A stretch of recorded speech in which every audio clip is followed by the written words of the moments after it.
آئیے میں ایک بات بتاؤں، اللہ اکبر، شارٹ کر کے بتاتا ہوں کیونکہ آگے بھی گفتگو مجھے کرنی ہے، مختصر کر کے بتاتا ہوں۔ ماں خدیجہ کے نکاح پر بھی ان کو اعتراض ہے کہ 40 سال کی عمر والی کی 25 سال کی عمر کے ساتھ کیسے نکاح ہو گیا، وہ تو بڑی عمر کی تھی، یہ تو چھوٹی عمر کی تھی۔ یہ ان کے ہتھ کنڈے ہے۔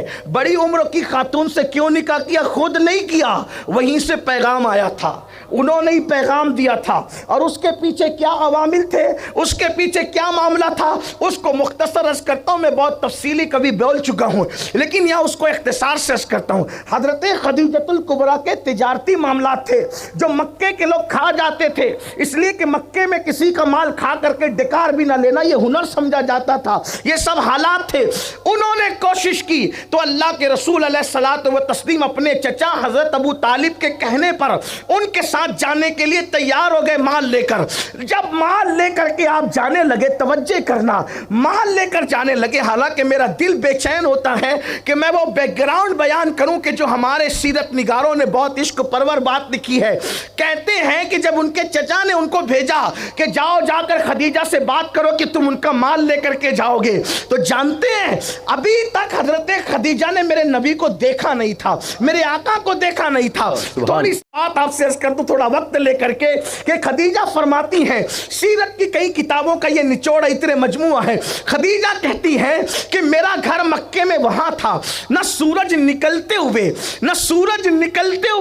سورج کی کرنیں میرے گھر میں پڑتی تھی، نہ ڈوبتے ہوئے میرے گھر میں سورج کی کرنیں آتی تھی دروازے سے۔ مطلب کیسے؟ اگر ہندوستان میں سدی پیٹ میں کسی کا گھر ایسے ہو شمال اور جنوب کی طرف، تو بولو سورج نکلے گا تو بھی دروازے سے روشنی یعنی سورج کی کرنیں نہیں آئے گی، اور جب سورج ڈوبے گا بھی تو سورج کی کرنیں دروازے سے نہیں آئے گی۔ اما خدیجہ کہتی ہے مکے میرا گھر ایسی جگہ تھا کہ جہاں سورج نکلتے وقت یا ڈوبتے وقت دروازے سے میرے گھر میں روشنی نہیں آتی تھی، میں دیوار کی طرف رک کر کے کسی کام میں مصروف تھی، اور ماں خدیجہ ملکہ تجار کہلاتی تھی، پورے مکے میں سب سے زیادہ کوئی مالدار تھی تو وہ سیدہ خدیجۃ الکبریٰ تھی۔ فرماتی میں کام میں مصروف تھی، میں نے دیکھا کہ سورج کی کرنیں دیوار پہ پڑ رہی ہے، میں نے سوچا آج سورج نکلا کدھر سے کہ سورج کی کرنیں دروازے سے میرے گھر میں آئی۔ فرماتی ہے میں پلٹی، جب میں پلٹی تو حیران رہ گئی، سورج نہیں تھا بلکہ رشک آفتاب چہرہ محمد کا تھا، جس کے چہرے سے نور کی شعاعیں نکل رہی تھی، اور میں نے دیکھا تو میں حیران رہ گئی، کیا کائنات میں کوئی اتنا خوبصورت بھی ہو سکتا ہے؟ ارے کیوں نہ ہو، جس کے چہرے کو قرآن والضحیٰ واللیل اذا سجا کہے، اس کا چہرہ کتنا خوبصورت ہوگا۔ اللہ اکبر۔ میرے آقا علیہ السلام کے پیارے دیوانوں، ماں خدیجہ کی بات اب ہوتی ہے، فرماتی ہے کہ میں نے دیکھا میں تو حیران رہ گئی۔ اللہ اکبر۔ اور میرے نبی کے خوبصورتی کے خاص بات ہے کہ جس نے بھی ان کو دیکھا نفسانی محبت میں کوئی مبتلا نہیں ہوا، یہ حضور کے حسن کا معجزہ ہے۔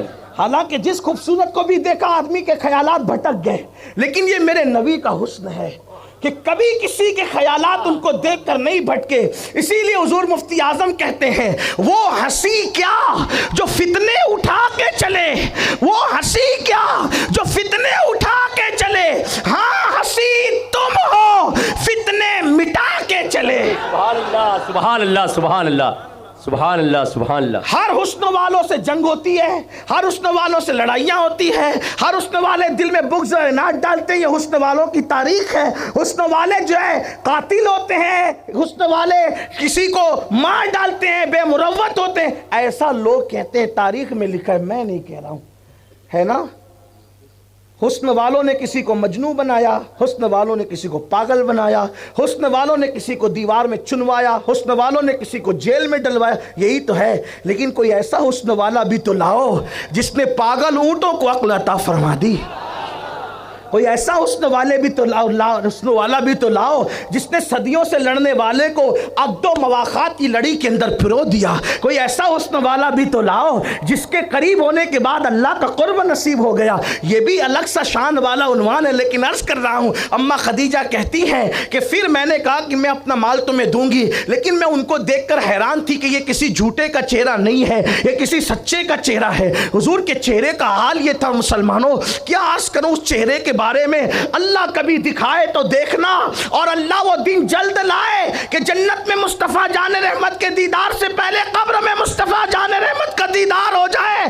جان تو جاتے ہی جائے گی, قیامت یہ ہے اب یہاں مرنے پہ ٹھہرا ہے نظارہ تیرا. اللہ اکبر, اللہ اکبر. آج پھولے نہ سمائیں گے کفن میں آسی, قبر کی رات ہے, قبر کی شب ہے, کس گل سے ملاقات کی رات. اللہ اللہ, ان کا چہرہ کیا, ان کے چہرے میں دیوار کا عکس نظر آئے, ان کے چہرے میں چاند کا عکس نظر آئے, ان کے چہرے میں سورج کا عکس نظر آئے. ان کا چہرہ ایسا تھا کہ لوگ اپنے چہرے کا عکس دیکھتے تھے, اتنے خوبصورت تھے. اللہ اکبر, کہ جو ان کو دیکھ لیتا تھا صحابہ کہتے ہیں اتنے خوبصورت تھے میرے آقا کہ اگر قرآن نازل نہ بھی ہوتا تو لوگ صرف نبی کا چہرہ دیکھ کر کے اسلام لے آتے. سبحان اللہ, سبحان اللہ. نعرہ تکبیر, نعرہ رسالت. میرے امام کہتے وہ کمال حسن حضور ہے کہ گمان نقص جہاں نہیں, یہی بھول خار سے دور ہے, یہی شمع ہے کہ دھواں نہیں. کروں تیرے نام پہ جاں فدا, نہ بس ایک جاں دو جہاں فدا, دو جہاں سے بھی نہیں جی بھرا, کروں کیا کروڑوں جاں نہیں. اللہ اکبر. تو میرے آقا کو سونپ دیا اور پھر اپنے غلام کو بلایا. ظاہر سی بات ہے ابھی نبوت کا اعلان نہیں ہوا تھا, تو حضرت خدیجۃ الکبریٰ کا غلام کوئی مسلمان تو بولو بھائی, وہ مسلمان تو اپنے غلام کو بلایا, میسرہ کو, میسرہ توجہ کرنا, اور گستاخان رسول کو منہ توڑ جواب دینے کے لیے اپنے دلوں میں نبی کی عظمت پیدا کرو, بچے بچے کے دلوں میں عظمت رسول پیدا کرو. جو قوم خود نبی کی عظمت سے بیگانی ہو وہ کسی کے دل میں کیا نبی کی عظمت پیدا کر سکتی ہے. بڑی معذرت کے ساتھ میری قوم کے جوانوں, اگر آپ سے پوچھا جائے فلاں فلم کے اندر جو ہیرو ہے اس کے ماں باپ کا نام کیا, اس کی بیوی کا نام کیا, مسلمان سے شادی کی کہ غیر مسلم سے کی, پورا اس کا نسب نامہ تمہیں پتہ ہوگا. لیکن اگر پوچھا جائے حضور کی 11 ازواج تھی, سب کا نام کیا ہے, کتنے مسلمان بتا سکتے ہیں؟ عشق رسول اس کو کہتے ہیں. ناموس رسالت کا تحفظ کرنے کے لیے وہ نکلیں گے جنہیں کبھی نبی کی نعت سننے کی فرصت نہیں ملتی. ناموس رسالت کا تحفظ کرنے کے لیے وہ نکلیں گے جن کو رسول اللہ کے ماں باپ کے نام تک نہیں پتا, جن کو حضور کی زندگی کے بارے میں کچھ نہیں پتا. جب بیان کیا جاتا ہے تو لوگ کہتے ہیں ایسا بھی ہے جس نے اپنے نبی کے بارے میں کوئی معلومات حاصل نہ کی ہوگی, وہ کیسے نبی کی عظمت کا تحفظ کر سکے گا. آؤ ناولیں پڑھنے والوں, اپنے نبی کی سیرت پڑھو, اپنے نبی کی زندگی پڑھو. کائنات میں کوئی اتنی اچھی ہستی کبھی پیدا نہیں ہوئی, کائنات میں ایسی شان والی شخصیت کبھی پیدا نہیں ہوئی.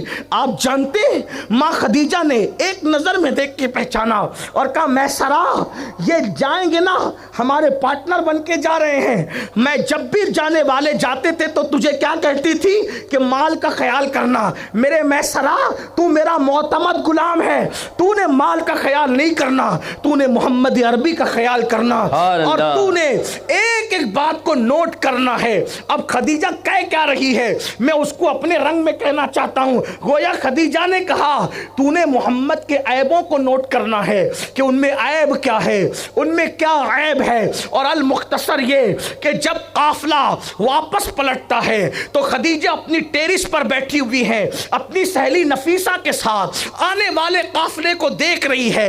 گرد اڑ رہی ہے, پورے گرد میں اور دھوپ میں سب کے چہرے چھپے ہوئے ہیں, ایک چہرے کی خوبصورت ٹکیا نظر آ رہی ہے.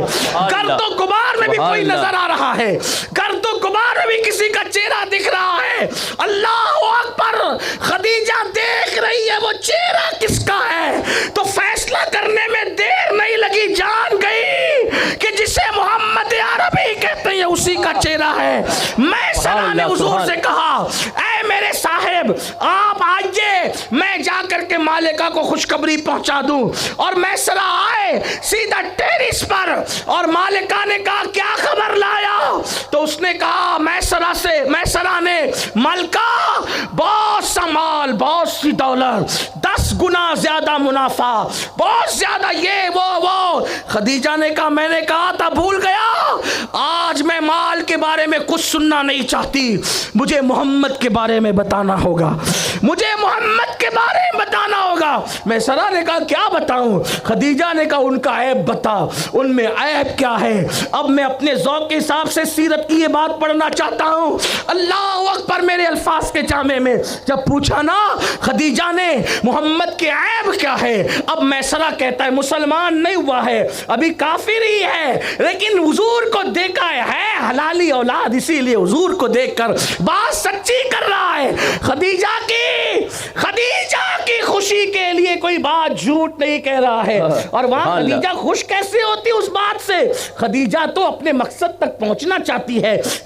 خدیجہ نے پوچھا بتا محمد کے عیب کیا ہے؟ تو کہا جب وہ چلتے ہیں تو ان کے جسم پہ بادل سایہ کرتا ہے. خدیجہ نے کہا عیب بتا ہے؟ تو کہا جب وہ چلتے ہیں جہاں پیر رکھتے ہیں وہاں ویرانے میں ہرا سبزہ اگاتا ہے. کہا عیب بتا؟ کہا ان کے پسینے میں بدبو نہیں بلکہ خوشبو آتی ہے. کہا عیب بتا؟ جانور ان کو سجدہ کرتے ہیں. کہا عیب بتا؟ وہ کبھی جھوٹی قسم نہیں کھاتے. کہا عیب بتا؟ کہا وہ کسی سے جھگڑا نہیں کرتے. کہا عیب بتا؟ کہا وہ جھوٹ بات نہیں کرتے. کہا عیب بتا؟ کہا مال کا میں نے دیکھا پورے سفر میں ان کے کپڑے کبھی میلے نہیں ہوتے. کہا عیب بتا؟ ان کے جسم پہ مکھی نہیں بیٹھتی. کہا عیب بتا؟ کہا کہ جب پورا قافلہ کسی درخت کے نیچے جمع ہو جاتا ہے اور وہ آخری میں آتے ہیں ان کو جگہ نہیں رہتی تو درخت کی ٹہنیاں بڑھ کر کے ان پہ سایہ کرتی ہے. کہا عیب بتا؟ کہا وہ کسی کا دل نہیں توڑتے. کہا عیب بتا؟ وہ دشمنوں کو بھی نوازتے ہیں. کہا عیب بتا؟ کہا ان کی ہسمکھ سے لوگوں کے ٹوٹے ہوئے دل جڑ جاتے ہیں. اس نے کہا میسرہ عیب بتا؟ تو کہا پتھر ان کے پیروں کے نیچے نرم ہو جاتے ہیں. کہا عیب بتا؟ کہا ان کا سایہ زمین پہ نہیں پڑتا. کہا عیب بتا؟ کہا ان کے جسم سے بدبو نہیں آتی. کہا عیب بتا؟ اندھیرے میں بھی ان کا چہرہ چمکتا نظر آتا ہے. اس نے کہا عیب بتا؟ میسرہ نے کہا مالکہ میں نے تیرا نمک کھایا ہے, اللہ کی عزت کی قسم میرے ایک ہاتھ میں چاند لا کے رکھ دے اور دوسرے ہاتھ میں سورج لا کے رکھ دے اور پھر پوچھ کہ محمد میں عیب کیا ہے, تو میں کہوں گا یہ ہستی وہ ہے جس کو اللہ نے دنیا میں بے عیب پیدا کیا. سبحان اللہ, سبحان اللہ. نعرہ تکبیر, نعرہ رسالت.